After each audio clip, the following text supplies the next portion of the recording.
So in Record of Ragnarok chapter 65, we got the introduction of Kintoki, and when we got this introduction, we found out that him and Buddha already had a connection. Now, the interesting thing about this interaction was Buddha asked him to do him a favor, to go look into somebody that would shake up Ragnarok, that of course being Siegfried. And now I'm asking for a favor. If you want to help shake up Ragnarok, drop a like on the video and hit that subscribe button so we can continue pushing out more Record of Ragnarok content every month. Now at that time we had not seen Siegfried, we did not know where he was at, we had no idea where this plotline would lead us. Then after Tesla and Beelzebub's fight in chapter 77, we got more details on this situation. We found out that Siegfried potentially was Hilda's ex-boyfriend, which ties directly to Siegfried's lore. I have a video about that on the channel, and she seemed flustered at the questions Buddha was asking her, and she even said it's not my ex-boyfriend, which could be interpreted in two ways. One, she's denying her involvement with him, which is trying to protect him and protect the situation, or two, she's implying that they're still together. Either way, I think we all can deduce they have a clear connection. With that being said, that same chapter we also finally got the reveal of Siegfried, and he was locked up in Tartarus,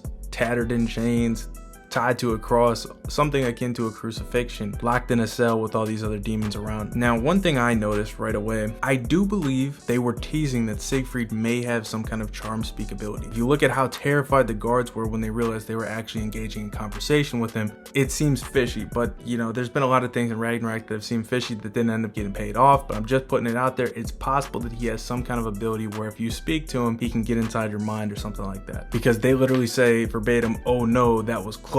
You're instructed not to utter any words toward him," and they just dipped away. So with this whole situation, what we can deduce for one is that Kintoki is not going to be fighting in any of the upcoming rounds. I'd expect Kintoki to be a late game if he ends up fighting, which we'll get into later, because obviously he has something he's already occupied with, so he's not going to be around to participate in Ragnarok until this plotline gets finished, unless they try to off-screen it and do a flashback later. I just don't see that happening. I also expect us to potentially get another update on this in the coming chapter or chapters, as this is going to be the bridge time period, because we just finished round 9 with Leonidas and Apollo. But what I will say is the fact that they've made Siegfried a half human, half god, a demigod in this verse, really gives way to a ton of theories, because he could potentially fight for the gods or humanity. Now, as I've talked about ad nauseum at this point, there's an imbalance on the god roster and the human roster due to the whole Buddha debacle, because two gods essentially fought each other. Zero ended up taking Bishamon's place. He basically serves as Bishamon, and then Buddha fought him, so it was two gods that were on that roster got taken away. So now if every human was to fight,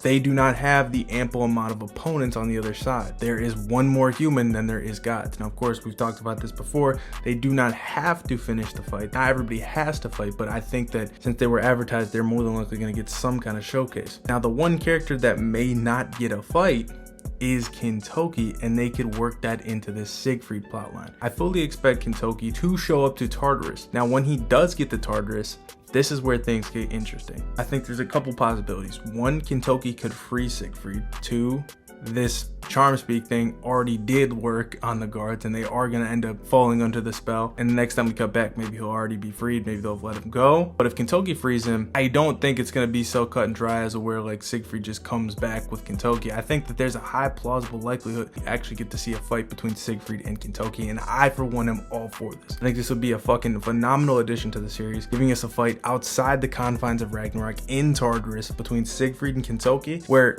this can serve as the way to showcase Kintoki's fighting style and get rid of that extra human fighter, which again provides multiple other opportunities for you going forward as well, where potentially you get rid of that piece just for the tournament purposes, or Siegfried could take that role and maybe he villains with Hilda.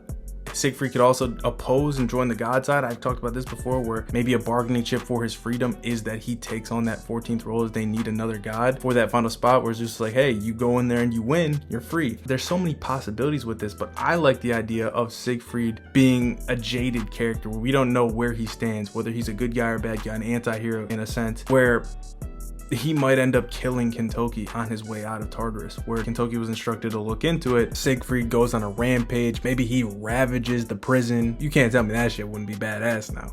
And then right when he finishes, you see these flames and shit all around. And right when it's over with, Kintoki walks up and he says some badass shit. He's like, well, or some shit like that. He's like, fuck it, those two face off right then. That shit's money. That shit's hype as hell. Maybe Kintoki survives it. Maybe he reports back to Buddha, but he's in no shape to fight. That's another possibility. But I'd love to see that because we've yet to see in timeline current style fight outside Ragnarok, outside the manga only scene of like Thor destroying like an incubus. I think that would be badass. I would love to see it. And it doesn't feel like it's a robbery because if we get to see Kintoki's abilities in that, I'm fine if we actually got a few chapters of them, like two chapters, like maybe they don't want to showcase all Siegfried's abilities. Maybe they want to have it kind of like him win pretty easily to hype him up where he doesn't take much damage so he can fight in our later round of Ragnarok. They're going to showcase Kintoki's abilities and Siegfried just like using his crazy ass hack abilities to fucking negate it, come back, and then end up smoking Kintoki's shit. I would love that.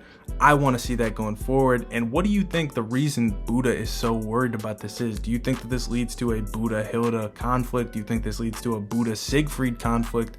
Or do you think Siegfried is actually going to be aligned with Hilda and Buddha? Let me know in the comments below. We got much more to talk about as this story develops. I can't wait till the next time we cut back to Siegfried. It might be in the next chapter. So let me know what you guys think, and I'll see you guys in the next one. Peace.